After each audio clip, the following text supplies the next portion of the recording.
મારો ભક્ત મને જ્યાં કહે ત્યાં હું રહું, તેની ઈચ્છા મુજબ લીલા કરું છું. ગોપીજનો પાસે પોતાનું સ્વતંત્રપણું રાખ્યું નથી.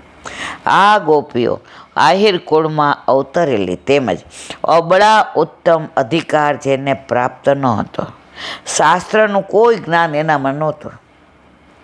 તેમની મોટામાં મોટી મૂડી સાધન કેવળ વિશુદ્ધ ભગવત પ્રેમ હતો. તેમનું કર્તવ્ય જ્ઞાન બુદ્ધિ જે કાંઈ કહો તે ઉપરાંત કાંઈ નહીં. જ્યાં પ્રેમ છે ત્યાં નેમ કામ દેતું નથી. પ્રભુ પ્રેમને વશ છે. તબ બોલે વ્રજરાજ કુંવર મેં ઋણી તિહારો, અપને મન તે દૂર કરો અપરાધ હમારો.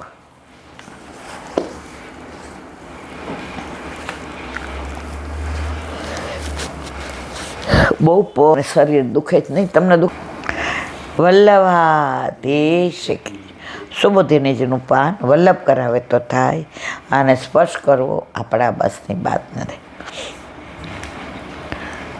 અર્જુનને જે પ્રભુ સ્વધામ પધાર્યા પછી જે બધું યાદ આવે છે, ફીલ થાય છે કે અરે મેં પ્રભુ સાથે કેવું કર્યું, એનું અનુસંધાન.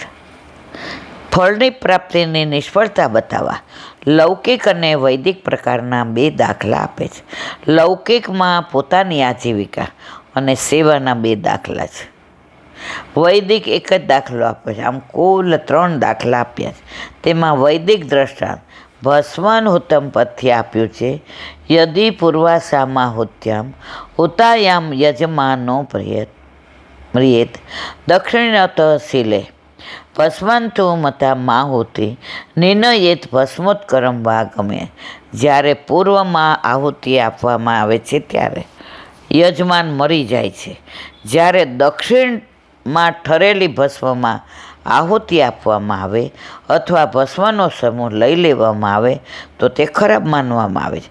એમ ભસ્મમાં હોમ કહ્યું છે. જેમ ભસ્મમાં આપેલી આહુતિનું અનિષ્ટ ફળ મળે છે, એમ દુષ્ટ ગોવાળિયાઓ પર ફેંકેલા બાણોનું વિપરીત પરિણામ આવ્યું. ન તો ઈશ્વરની આરાધના થઈ, ન તો ધર્મનું પાલન થયું. હવે લૌકિક દાખલો આપે છે. લોકોમાં જો કોઈ રાજા કે મોટા માણસ આરાધના કરવામાં આવે તો કાર્ય સિદ્ધ થાય છે.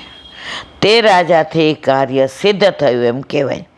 પણ તે રાજા કપટી હોય તો કુલભાસ દાનવત અડદના દાનની જેમ તેનું ફળ પણ વિપરીત મળે. એટલે કે ધનુષ વગેરેના અધિષ્ઠાતા દેવતા અસત ફળ આપે, તેથી તેનું અસતપણું બતાવ્યું છે. એવી રીતે ફળ અને સાધ્ય પદાર્થની જેમ ઉસર ખારો પાડ જમીનમાં વાવેલું બીજ ઉગતું નથી, કારણ કે તેની એવી ખારાશ બીજની શક્તિને બાળી નાખે છે. તેથી તેમાં વાવેલા બીજનું સ્વરૂપ નષ્ટ થાય છે. એટલે કે બીજ પહેલાં હતું એવું પણ વાવ્યા પછી રહેતું નથી. એ જ પ્રમાણે લૌકિકમાં રથી તરીકે મારી શક્તિ હતી તે પણ નષ્ટ થઈ ગઈ એવો અર્થ છે. તમે રણભૂમિમાં બીજ વાવો ને તો એ કામનું નહીં. હવે આ કહે છે કે હું એવો થઈ ગયો છું. વસ્તુ બધી જે છે, ગાંડીવ એ છે, અર્જુન એ છે, રથ એ છે, પણ પ્રભુનું મારી પાસે સામર્થ્ય હતું. હવે પ્રભુ શોધવાન પધાર્યા તો એ ગોવાળી આવી મને હરાવી દીધો. મારું ગાંડીવે કામનું આવ્યું, મારા બાણે કામનું આવ્યા. રથ હતો તો દોડાવી ન હોય કો. આમ અર્જુન વિકલ હોવાનું કારણ યુધિષ્ઠિરે પૂછ્યું હતું.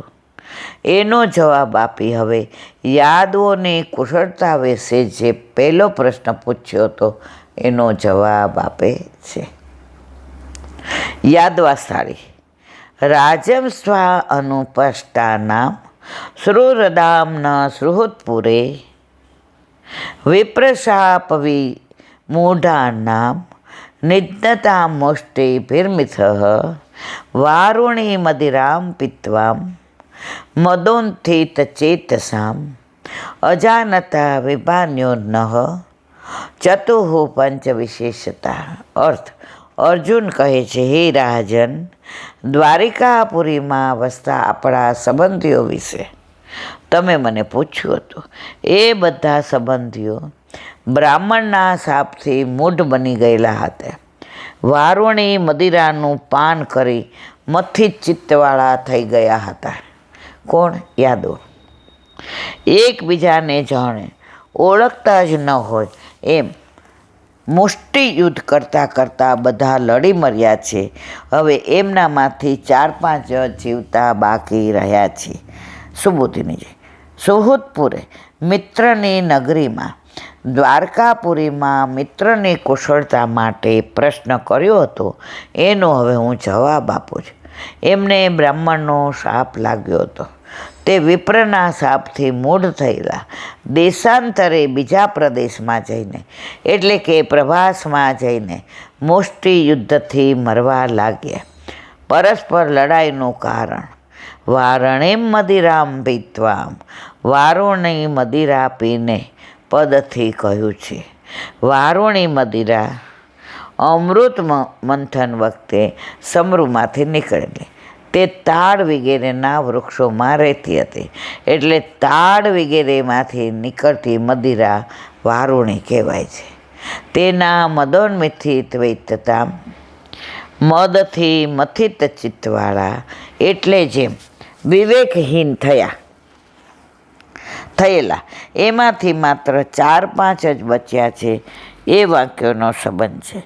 4ની સાથે 5 હોવાથી 9 રહ્યા, એટલે કે પૃથ્વી, જળ, વાયુ, તેજ, આકાશ, કાલ, દિશા, આત્મા અને મન, એમ 9 દ્રવ્યો મળીને શરીરનો આકાર બન્યો છે.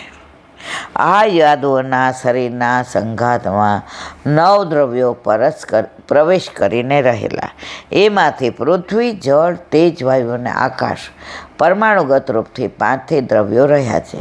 અને પૃથ્વી વગેરે 4 દ્રવ્ય છે. સ્થળ રૂપાતય નષ્ટ થઈને પરમાણુ રૂપ થઈ એક થઈ ગયા. એટલે આકાશ વગેરે 5 દ્રવ્યો રહ્યા છે. યાદવોનો પરસ્પર પ્રેમ હતો. તે આમ એકબીજાને મારવામાં બાધક હતો. તો પછી આમ કેમ કર્યું? એવી શંકાનું સમાધાન કરવા કહે છે, અજ્ઞાત મિત, જાણે એકબીજાને જાણતા જ ન હોય તેમ. એટલે કે યુદ્ધ કરવાનું તો જ્ઞાન હતું, કોને મારવા અને શા માટે મારવા એવું જ્ઞાન કે વિવેક ન હતું. એટલે પરસ્પર લડી મરતા હતા. આ બતાવવા ઈદ અવ્યવ મૂક્યો છે. આ યાદવાસળીના કરતા કોણ, એની સંભાવનામાં વિચાર કરતા કહે છે.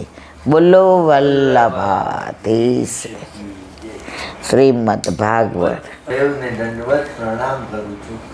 चंद्र सरोवर पे सूरदास जी के द्वार पे मेरा दंडवत प्रणाम। सुरभि कुंड पे परमानंदास जी के द्वार पे मेरा दंडवत प्रणाम। जमुनावता पे संकर्षण कुंड पे कुंभनदास जी के द्वार पे मेरा दंडवत प्रणाम। बिरछू कुंड पे कृष्णदास जी के द्वार पे मेरा दंडवत प्रणाम। कदम खंडी पे गोविंद स्वामी के द्वार पे मेरा दंडवत प्रणाम। अप्सरा कुंड पे चित्त स्वामी के द्वार पे मेरा दंडवत प्रणाम। मानसी गंगा पे नंददास जी के द्वार पे मेरा दंडवत प्रणाम।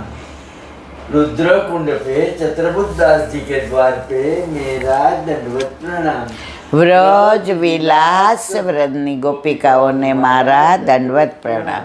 હે વલ્લભ, સવારથી અત્યાર સુધી સેવા, સ્મરણ, સત્સંગ જે પણ તે કરાવ્યું તે તારા ચરણારવિંદમાં સમર્પણ કરું છું. ભૂલ અપરાધ થઈ હોય તો ક્ષમા કરશો. બોલો વલ્લભાધીશ કી જય. દ્રઢ ચરણ કેરો ભરોસો, દ્રઢ ચરણ કેરો.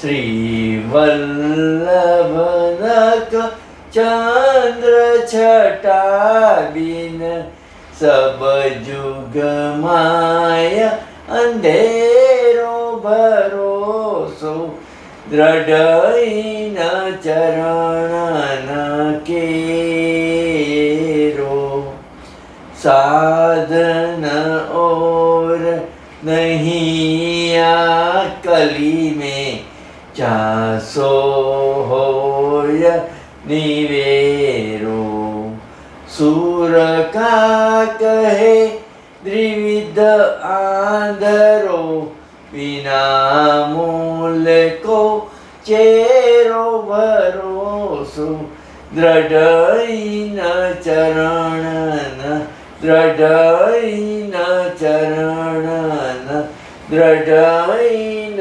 ચરણ કેરો. શ્રી વલ્લાધીશ કી. આજનો આ સત્સંગ મારા વલ્લભના ચરણારવિંદમાં સમર્પણ કરું છું. ભૂલ અપરાધ થઈ હોય તો ક્ષમા કરશો.